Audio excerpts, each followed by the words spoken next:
Hello, friends. Uncle Marv here with another episode of the IT Business Podcast, the show for IT professionals and managed service providers, where we help you run your business better, smarter, and faster.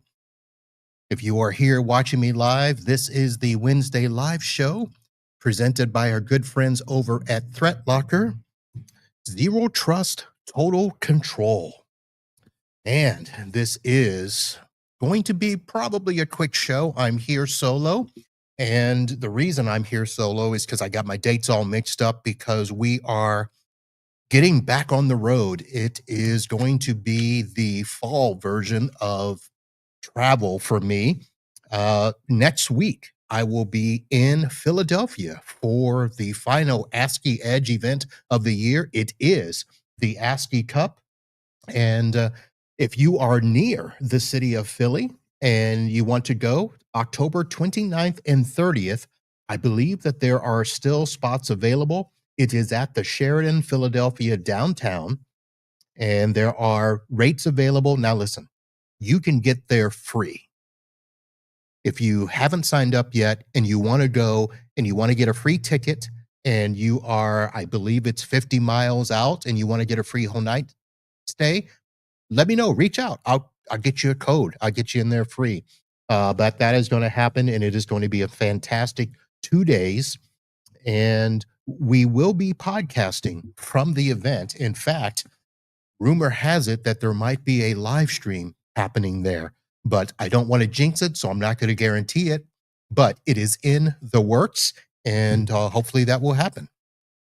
The week after that, I will be in Orlando, and that will be the IT Nation Connect event happening November 5th through the 7th. Now, I'm going to be there for sure on the 5th because that is the final uh, presentation of the three Pitch It finalists. I believe it is happening at 2 o'clock that afternoon.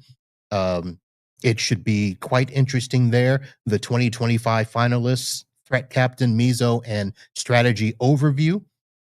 And that is happening there. And this is going to be at the Rosen Shingle Creek Hotel in Orlando. And that is one of those big hotels, folks. So it is going to have a lot of space there. You can, of course, go swimming if you want. Let's see here. Apparently there are still tickets available if you want an all access pass to everything. $900. And that doesn't include the room. But it looks like they are expecting about 7,000 total attendees. That is going to be both MSPs, vendors, guests, all of that stuff. They are going to start off with the 5K fun run supporting K9 for Warriors. And Blackpoint Cyber will be hosting a speaking session titled Real Talk: How Top MSPs Use Cybersecurity to Drive Growth. So that and much, much more will be happening there. I will be there as well on, I don't know what we're calling it, Podcasters Row, Media Row, but I will be there probably recording 2 days, that Wednesday and Thursday. Not sure about Friday yet, but I will be there. And if you are planning to be there, let me know. If you are a vendor, I do need to say this, because I've already started to get the emails and the request out on the LinkedIn of vendors that are there asking, hey, we want to get on your show. Yes, I will be sending out some invitations with a calendar link that you can schedule a time to see me on Radio Row. And I've got to do it this way because I'm not going to be there from dusk till dawn or dawn to dusk. Yeah, I'm not going to be there all day just sitting around waiting for people to show up. We're going to schedule some time there. I'm going to get some people in, get some people out. I got to have time for lunch this time around because I didn't the last time I was there. I want to go see a couple of sessions. So we got to schedule some stuff. So for those of you vendors that want to get on the podcast and, want to get that front row experience, I don't know if that's not the right way to say it, but you want to be sure to get a spot, email me. I'll get you the calendar link and we'll get that scheduled, as well as anybody that has the vendor list there. So those are the two things that are happening. And I know you're thinking, Marv, you said you messed up, but those are next week and the week after. Well, I'm also going to be in Orlando this week I'm actually leaving tomorrow to go up and do a client project, and I might be seeing somebody. And I don't want to jinx that either because the person is slow to email me. When I emailed him and said, "Hey, I'm going to be in your area," he's like, "Cool, let's get together." And then I emailed him again and said, "Okay, here are the dates, and I can be here this time to this time. When are you available?" Nothing. I feel like I'm being ghosted. So you'll know after this weekend who it was because I'm either going to have pictures proving that we met up and hung out, or I'm going to have to shame him here on the show. But that will be happening this week. I'm leaving tomorrow and we'll be there through Saturday doing not my last, but one of the last Windows 7 upgrades at one of the offices there in that part of the state. It's a 3.5, no, it's about a 3 hour and 20-minute drive. So that gives you a guesstimate of where I will be. It's not Orlando because that's 3 hours. It's not Tampa because that's 4 hours. So think about who else might be in the state and we'll go there. All right. Before we get to the news, before we get to the story that you guys are here for about my title, Don't VPN for Me, Argentina, I want to do a couple of quick shout outs. We had some news stories from vendors last week. ConnectWise Automate had two major security vulnerabilities, CVE 2025 11492 and 11493, that enabled attackers to deliver malicious code. I heard a pop in my ear. So if you're listening or watching, let me know if I'm still on the air because this happens all the time. So I'm hoping I'm still on the air. I'm still going because I'm still recording and hopefully we'll sync it up later. But these two vulnerabilities enabled hackers to deliver malicious code updates by exploiting flaws in how on-premise agents communicated and validated update packages. So the 492 allowed unencrypted HTTP communication rather than enforcing HTTPS, which meant attackers positioned on the same network could intercept and manipulate sensitive agent server traffic, including software updates and credentials. And then the 493 said that the update package, let me get my glasses here, lacked cryptographic integrity checks, examples, digital signatures or checksums. And with that, attackers could impersonate the ConnectWise server and deliver malicious update files to endpoints, leading to remote code execution on managed systems. So I'm not going to go too much more into that, but just to let you know that ConnectWise did release Automate version 2025.9 on October 16th, which enforces the HTTPS. And you also should update immediately to ensure that all agent communications are secure with HTTP fallback disabled and TLS 1.2 or higher enforced. So as of now, there's been no widespread active exploitations that have been publicly reported. However, advisory sources emphasize that the risk posed by these vectors and the need for immediate patching should be taken. And another vendor here, somebody that I've talked to twice as part of the IT Nation Pitch It, DefenseX. They now have the secure browser that now offers native support for OpenAI Atlas, delivering integrated zero trust protection and AI safety features designed for enterprise and MSP environments at scale. This integration enables organizations to safely and efficiently leverage powerful AI assistants such as ChatGPT Atlas while maintaining enterprise-grade security, compliance, and real-time visibility for both human and AI agents that interact with sensitive data. So I'll have a link to that there. There's some nice little enhancements. They incorporating 6 layers of phishing protection, multi-factor authentication, breach protection, and advanced AI-aware data loss prevention. So all of that happening for our good friends in the channel here. Now, You guys are here probably because I put up this comment about don't VPN me Argentina or something to that effect. This is part of a onboarding that I first told you about probably going on 5 weeks ago. This was a small organization that thought it was going to be quick and easy to move away from their provider because their internet service provider not only gave them internet, they gave them their phones, and hidden inside that package were Microsoft 365 licenses, which were not part of their bill. And of course, I didn't find that out until I agreed to take them on. And as I was getting all of the initial information in the first few days, we were finding out that bits and pieces of their network were not where they were supposed to be, such as the 365. They did have a employee that was quote unquote the IT admin who let me phrase this in a way because I don't know if that person will ever listen to the show, but I'm going to guess that they probably will. But that person really is not an IT person. They know some IT stuff. They have, I believe, a brother in law that is in IT. And this employee is probably the most tech savvy out of the office. So, of course, you know what that means. The most tech savvy gets to become the IT person in small organizations. So, this person needed help, and I've talked with this person, not to worry, there's no hard feelings there, we've talked about it.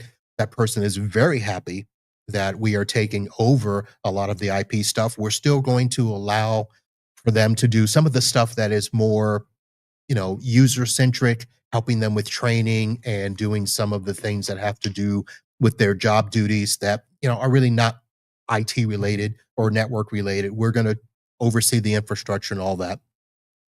I believe I shared the story about the fact that when we tried to port out the phone numbers, because that was the one thing I wanted to do first was get the numbers away so that we could then get away the internet, and come to find out that all of the numbers were not under the account that they were listed at originally because there were some mix-ups in moves where accounts got disconnected, reconnected, and so phone numbers were kind of all over the place. And I had to request a special CSR report for all of the accounts to find out where all of the numbers were. And then, of course, come to find out, some of those numbers were not real numbers. They were made up internal numbers that could not be ported. So then we had to, of course, order new numbers for it wasn't really super major. There was only one user that had an internal number because apparently that user never calls out. Don't ask me about that. And the rest were with things like conference rooms and stuff like that. So not a huge deal, but enough of a deal that it took longer to port out the numbers than we thought it would. Then we found out about the 365, had to get that all switched over. They are now all over at Zix App River. And then we had to, before we could disconnect the internet, found out that there were some people using VPN from home to get to computers inside the office, which we thought, okay, not really a big deal. We'll just put them on TrueGrid. This client also is the client that I went in and replaced a Cisco Meraki switch with Ubiquiti because they were having issues that they thought were Wi-Fi related, and they thought more cables would fix it. And I said, no, you don't need more cables. You need a better switch. The switch that was probably 10 plus years old, they were told it was new. And I'm like, nah, that's not new. So we put in the new Ubiquiti switch. And when they said, will you just take over everything? And I said, sure. So we also got them a Ubiquiti Dream Machine. And we did not order a static IP address because I wasn't told about the VPNs. So we had to order a static IP address. They're getting AT&T gigabit now. I believe it's the AT&T Business Fiber, which is not the dedicated fiber. It's the undedicated. So it's less than a couple $100 for gig internet there, which was much better. They were paying something like $1,200 for a 50 by 50 connection. Stupid, silly stuff. So everything was fine. The first 3 people I got on TrueGrid worked out great. The 4th person I found out on Friday, the day that we scheduled the remote session where I was going to remote into the computer, download and install my agent, get them set up on TrueGrid, was in Argentina. That's when I found out that my phone provider, even though I have long distance, won't call Argentina. So I call the phone provider, say, hey, how can I get hooked up to call Argentina? They're like, it's going to take a couple of days because we got to do this and we got to do this and we got to set it up. Can you call on your cell phone for now and then we'll figure it out later? And I said, I don't really want to call on my cell phone, but I do have a Google Voice number, which is the bat phone that if you were to call it, it goes straight to voicemail. But I turn on the bat phone, tried to call Argentina. No, that won't work either. After I had put like $10 for long distance charges just in case, no go there. My phone provider is AT&T, and I thought I had an unlimited everything plan. So I called from my AT&T phone. No, nothing. So come to find out, nobody told me that this person had gone through a special route to get a US based phone number.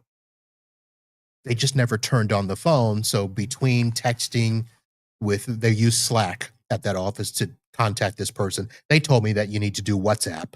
And I'm like, I'm not doing WhatsApp.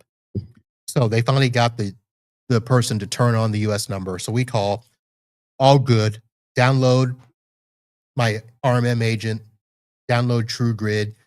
We get everything working, EDR installed, ThreatLocker installed. Everything was good. Put them up with TrueGrid, got connected. And I said, okay, you're good to go. You don't need to use the VPN anymore. And hung up the phone.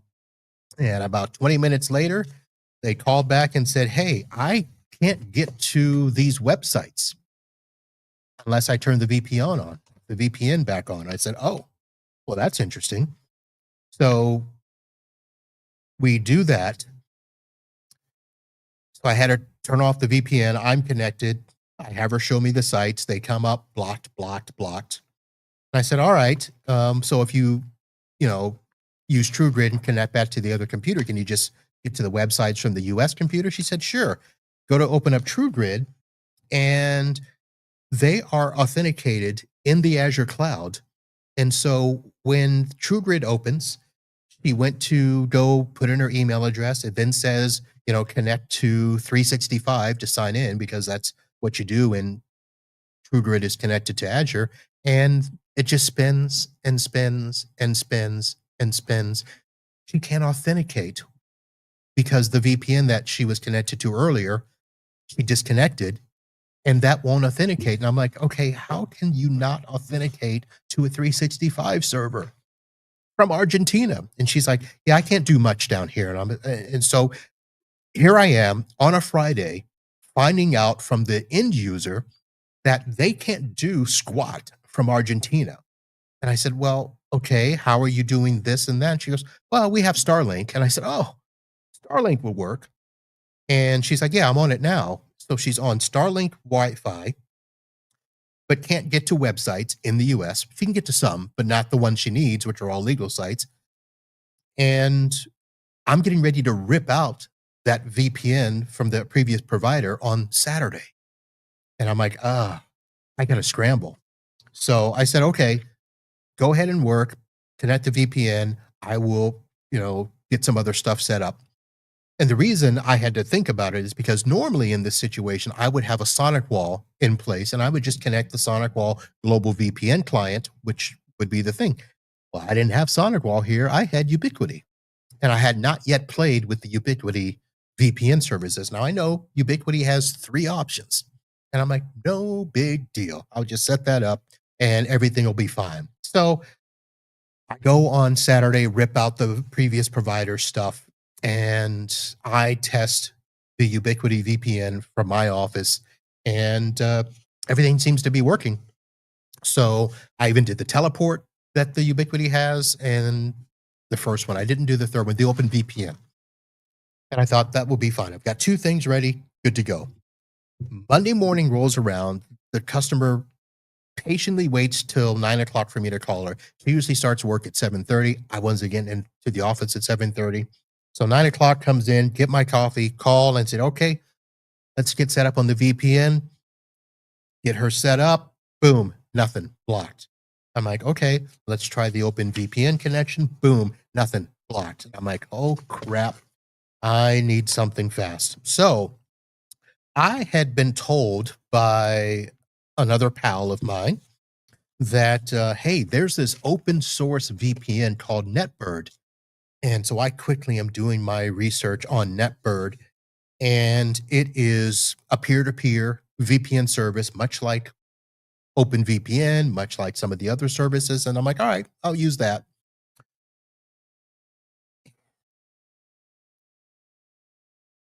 Let me give you the short version.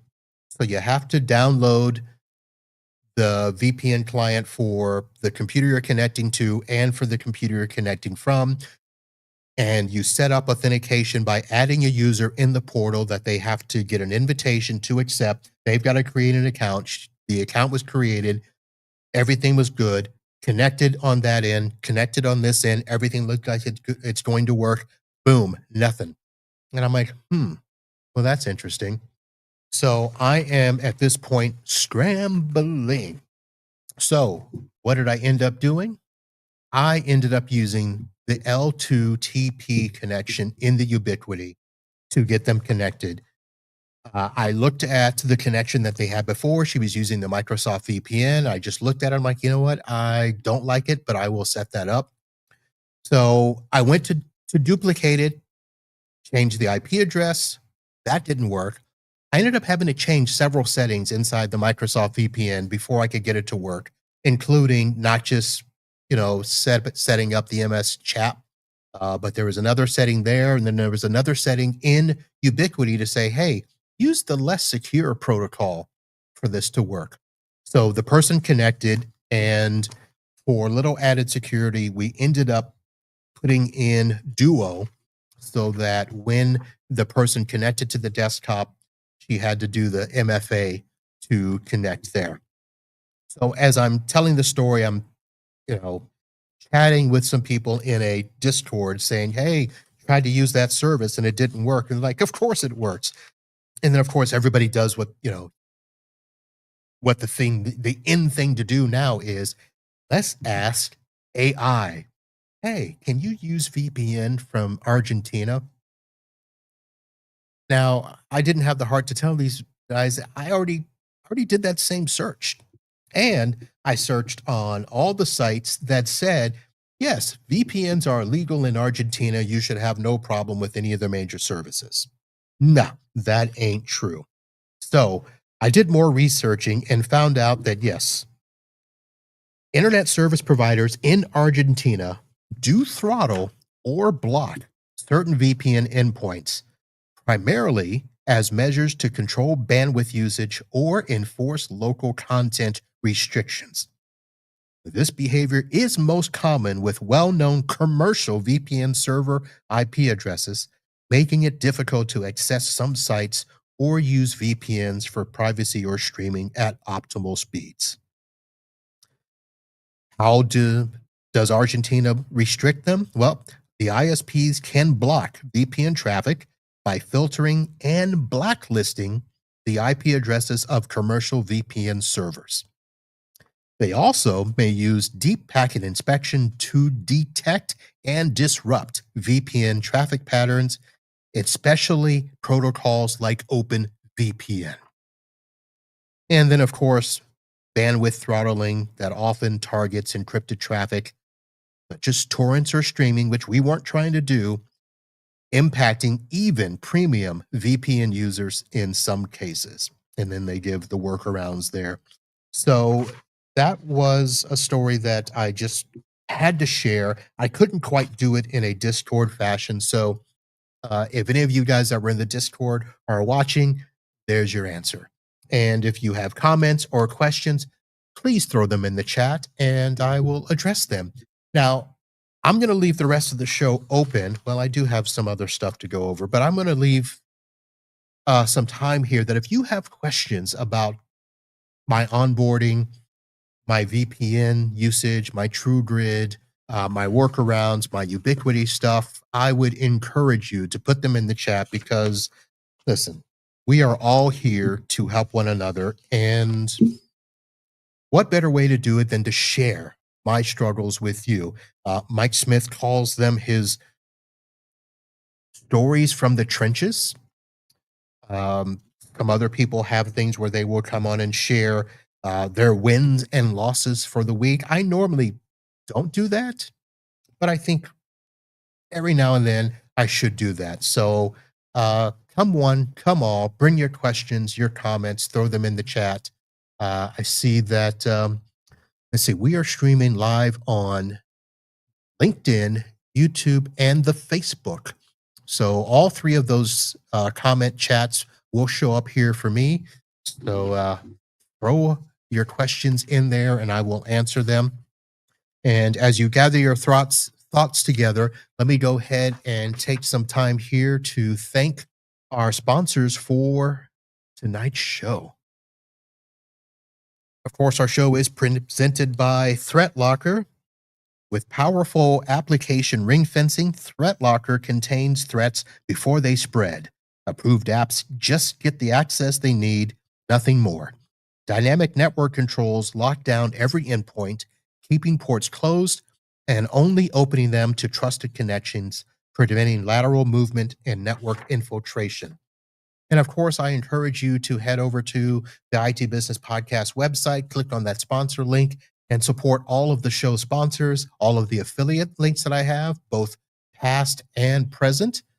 And thank you to our patrons that also help to keep this show going.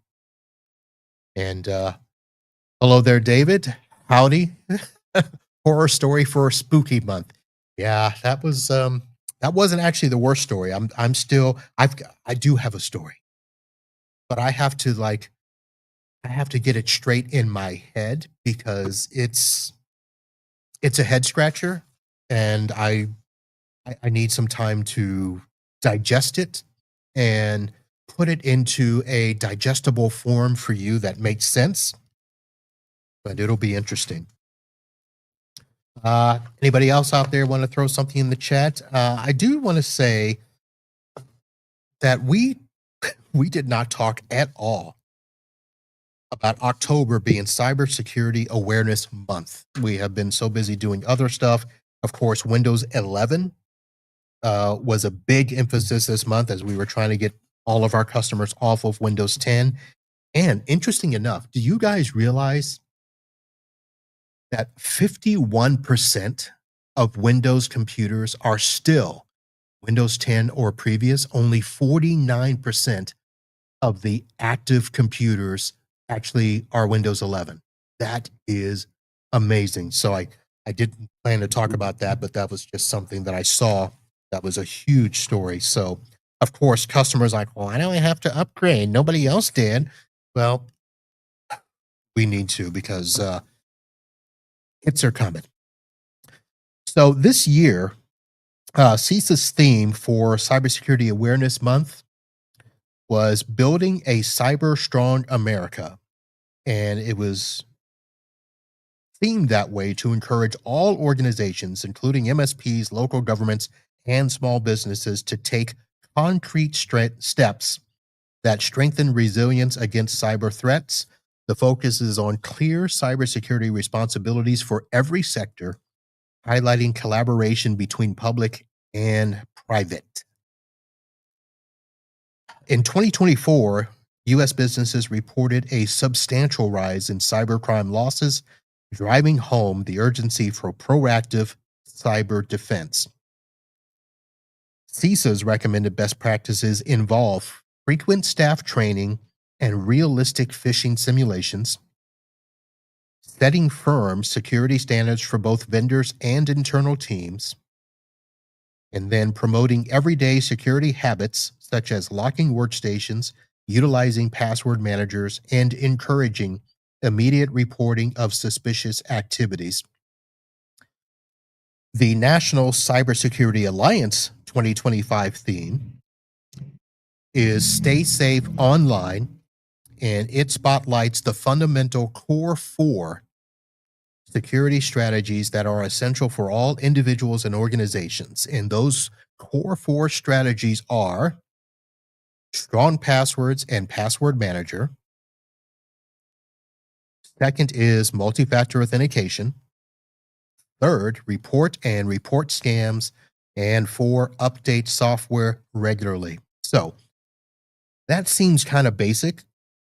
Of course, those are things that we know, but apparently we are not getting this communicated out to people regularly. The emphasis now is that we need to let our clients know that cybersecurity is now a shared responsibility. So MSPs should be working to foster vigilance, education, and secure habits across clients and their teams. We are expected to proactively patch, test, and validate security controls year round, not just in October. So I know it is coming up to the end of October, the end of Cybersecurity Awareness Month, but we want to make sure that we are doing this year round. So uh, don't think because you upgraded those computers to Windows 11, you're all good, because you're not. And we know better. So build a strong cyber America and stay safe online. Sweet. What I did not do after we talked about our sponsors, I this week do have an Amazon item to chat about. I am still going to encourage you that regardless of whether you are just a casual listener or a regular listener, you notice I don't, push heavily trying to be, a patron and support me monthly, blah, blah, blah, because the easiest thing that you can do is go to my Amazon store and just buy stuff that you're already buying on Amazon. I know you guys use it. So if you use my Amazon link, you shop as you normally do, and I get, I don't know, 1, 2, sometimes 3% back. And that helps go to the show. So that could be, a couple $100 a month on a good month. Not always, but could be. So today, let me first throw up the QR code so that you can see that there. And then I am going to bring up, if I can find it.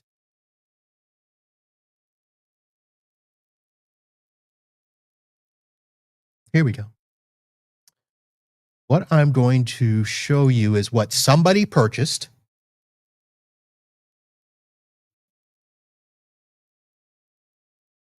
So it's not something that I did, but it's something that hopefully, I'm assuming a listener did, or somebody that they are family member or something like that. So I saw this. This is the Red Tiger dash cam front rear 4K full HD dash camera. Now I'm bringing this up really more for me because I've been thinking about getting a dash cam, but I have not yet pulled the trigger. Waving back to you, Mr. Clark. Thank you for joining the show. So somebody purchased this, and one of the reasons I haven't really pulled the trigger because I just don't know which one to truly trust. And I'm not going to buy just the Garmins or whatever out there. I might, but I saw this one and thought this is pretty interesting. So this one comes with the SD card. It comes with both the front facing and a rear facing camera. It's got built-in Wi-Fi, GPS. It's got a nice 3-inch screen. It's got night vision and a 170-degree wide angle. The 4K clear, which seems really nice, and it looks like it's got some AI capabilities to read those tags. So if somebody cuts you off or does something there, it looks like it will read the tag there. And if you do the rear camera, so you've got 170 degrees in the front and 140 degrees in the rear. Now, I don't know about how I would string that cable to put that camera in the rear, but I'll have to find somebody local to do that. There's your super night vision. Again, looks like it would be pretty clear if you're trying to read the license plate of somebody that, you know, cut you off there. Easy operation. Of course, you can view it on your phone through an app. Now, this I haven't quite looked at, but I don't understand this 24-hour parking monitor. But apparently, you can get alerted if something happens to your car, if somebody hits it or nicks it and stuff. So that would be pretty cool. GPS tracing. Of course, if somebody steals your car, that would be pretty huge. And here's your easy installation. You put everything into the car charger. There's an AV in for the rear camera, Type C for the camera that you would install on the front there. And the rear camera has a suction cup that can be adjusted. That's the front. I'm sorry. The front has a suction cup where you can adjust. Pretty interesting there. So that is something that somebody bought. So of course, I don't know who purchases these things. So one of the things that I have to do is, uh, if you purchase this and you can give me just a little synopsis on either why you purchased it or how it is working now that you do have it, please let me know because again, I am interested in this. This is probably a little higher in terms of price than I was thinking for those of you that I should be able to see it here on the screen, but 127 bucks 99 cents on Prime, although there is a $30 coupon. So I guess that's about the right price. Under 100 bucks is kind of what I was thinking, but I have never heard of this company, Red Tiger, but seems pretty interesting there. So that is your Amazon purchase of the week to consider. If you are looking for a dash cam, there it is. If you're watching on the live stream or after the fact, there is the QR code right there that you can throw your camera up and snap it and go right to that. Or, of course, you can look for the link in the show notes. So that is there. Corey, I don't know what that is. VOFO A229 highly rated. I'm assuming that that is a dash cam. So if you're letting me know, please, because I can't really sit here and type and check stuff up while we talk, but I'm assuming that's what you're talking about. And again, a name I don't recognize, VOFO. Is that how you pronounce it there? Oh yeah, look at there. So let me bring this screen back up. So that's what Corey sent me. Oh, and he's actually commenting again. He did compare Red Tiger versus Viofo. So, all right, Corey, we may need to chat some more. So, the Viofo A229 dash cam, also front and rear, with dual Starvis sensors. Don't know what that means. It does not say 4K, Corey. So it says 1440 plus 1440. Although voice control sounds pretty good and supports a 512 gig card, 5 gig Wi-Fi. So there it is, 2K plus 2K front and back. I don't know what Starvis 2 is, but that must be something nice. 2 sensors. So again, looks like it would give a clear reading of a license plate. Capture clear license plates. Nice. And we'll keep scrolling here. 5 gig Wi-Fi dual band for seamless video previewing, downloading, and sharing. Ultra precise GPS. And again, there's your parking mode 24/7. Peace of mind. So it says time-lapse recording, super night vision, low bitrate recording, and auto event detection. So it looks like if somebody is walking by, touches your car, you'll be notified. And there's the nice little packing list. All right.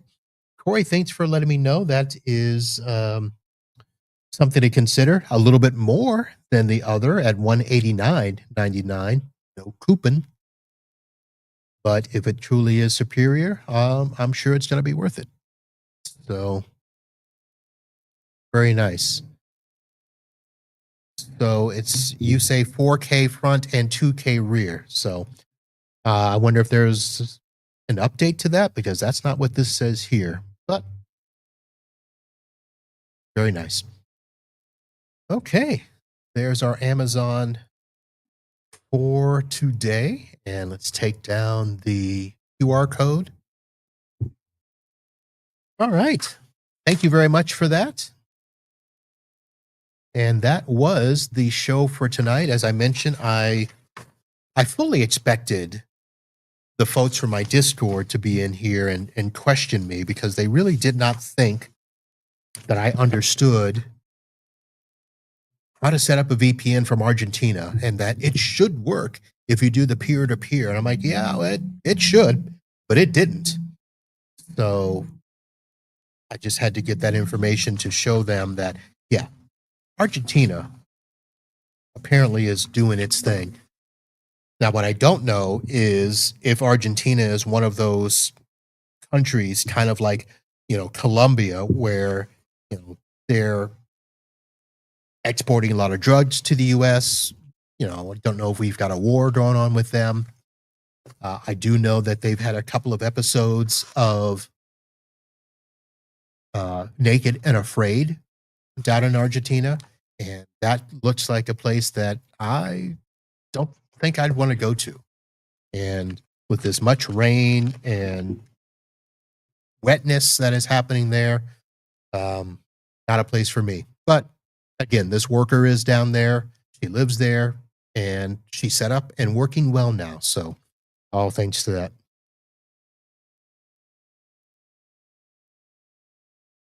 Or he's still adding stuff in the chat. Starvis equals superior camera sensor. And I'll take that as the technical answer. So thank you very much. All right, folks. Well, that is going to do it. As I mentioned, next week, there is plans for a show.